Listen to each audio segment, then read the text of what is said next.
Welcome, and thank you for choosing IT Magazine On Demand. We're dedicated to telling stories that fuel your passion and drive more pro-social action. It's your world. What will you do with it? Together, we can make a difference. Enjoy the show.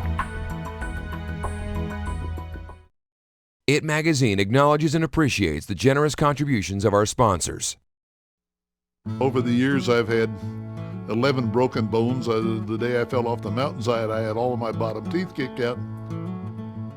Bit by a cobra in Indonesia. I was kicked by a horse in Ecuador, which is, I guess it's a struggle. Too many times I've come home from the field in a wheelchair, which is more than a little embarrassing. It's been a great run. But we have now planted 50 million trees and we're still counting. I got hooked into this and I've been there ever since. We've had hands-on experience helping people plant trees, bring back forests in the world's degraded lands. Inside the office, we are fluent in, I believe, 27 languages. We have programs in Fiji, in the Philippines, in Indonesia, Nicaragua, Belize, Haiti, Turks and Caicos, Mali, Ghana, Panama, Guatemala, Honduras, Thailand, Nepal, certainly in India. We have them in Rwanda, Burundi, Somalia, and Ethiopia, West Africa, Senegal, Republic of Congo. Oh yeah, in Uganda, that's a big program.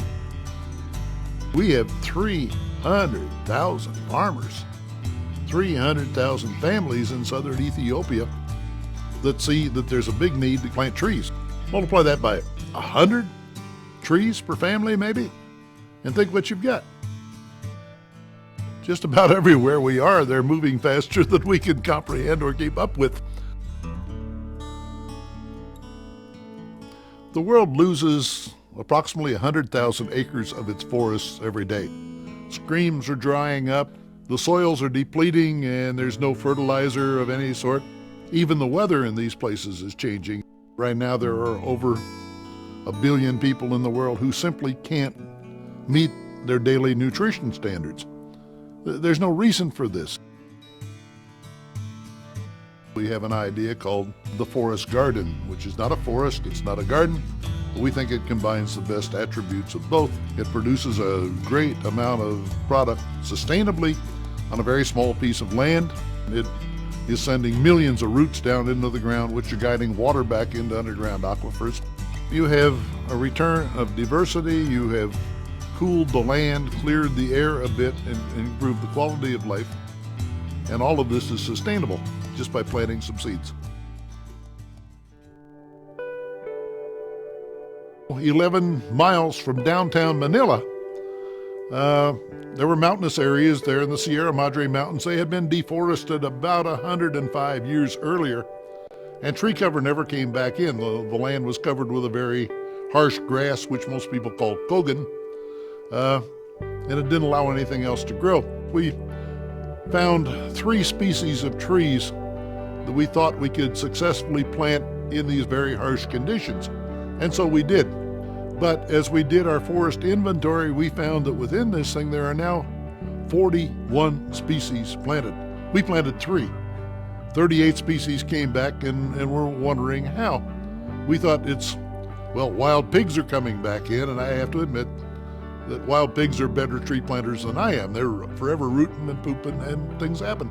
We had Gallus gallus, which is the ancestor of chickens, back in there. Everybody thought it was extinct in that part of the world, but it's back. We found out that in lands like this, you have roots and seeds laying dormant in the ground, even after a century. I'm not saying that we know how to rebuild a rainforest. Probably could happen, but it would take tens of thousands of years. But we can bring back a very useful and interesting biodiversity. So the magical thing to know or to learn that the world, nature by itself has in its own coding, self-preservation elements. All we need to do is just scratch it, facilitate that environment where nature can take over. There has to be harmony in the ground. People have to have a calm place. People have to have something to drink. People have to have fuel to cook with. People have to have a shelter. All that evolves around tree. The miracle is, first you have to have anchoring point. And the anchoring point is tree planting, because everything evolves around it.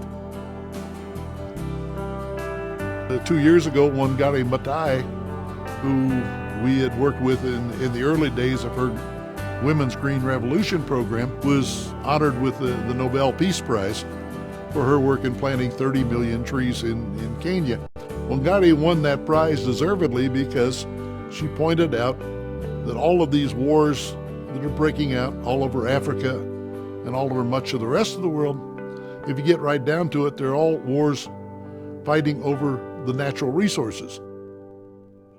I'm by trade an economist. A good example, in the Philippines, by good stewardship, managing what they had planted, a typical family was earning over $100 a month, and that's big time money in Southeast Asia. We have given people the ability to build their own institutions so that we don't have someday in the future some logging company coming back in there pushing people around, trying to force them off their land.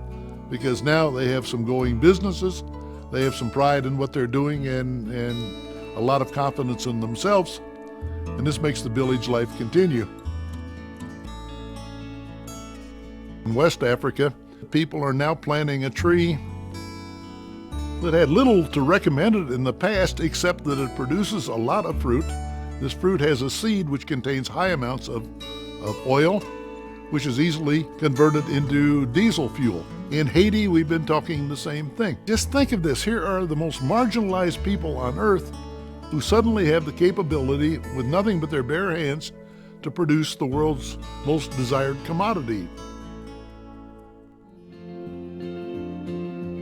If we have done anything in planting 50 million trees, we have shown there's a way to do this.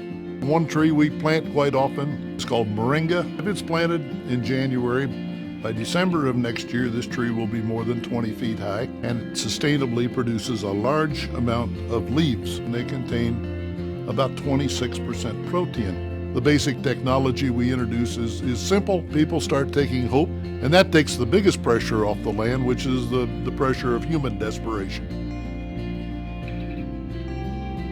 Typically, a tree in our project takes 50 pounds of carbon dioxide out of the air every year and converts it into things people can use, like food and shelter and medicines, which are sustainably used instead of being up in the atmosphere, causing these global warming problems. We plant a tree for a dime. I don't know whether I'm a technician or a cheerleader or a butt kicker, but I'm saying, guys, you can do it. And we'll show you how. Grace and I have 9 children, and we have 17 grandchildren. These children are going to grow up, as children all over the world are doing, in a much, much different world. We could be planting more than 500 million trees a year. It's possible. There are that many people out there waiting for something. All it takes is getting the word around and creating some confidence that it can be done. I learned a long time ago in this business not to ever use the word never, because as soon as you say never, some guy's going to come down off the mountainside and say, guess what I just did? It's amazing what one seed can grow.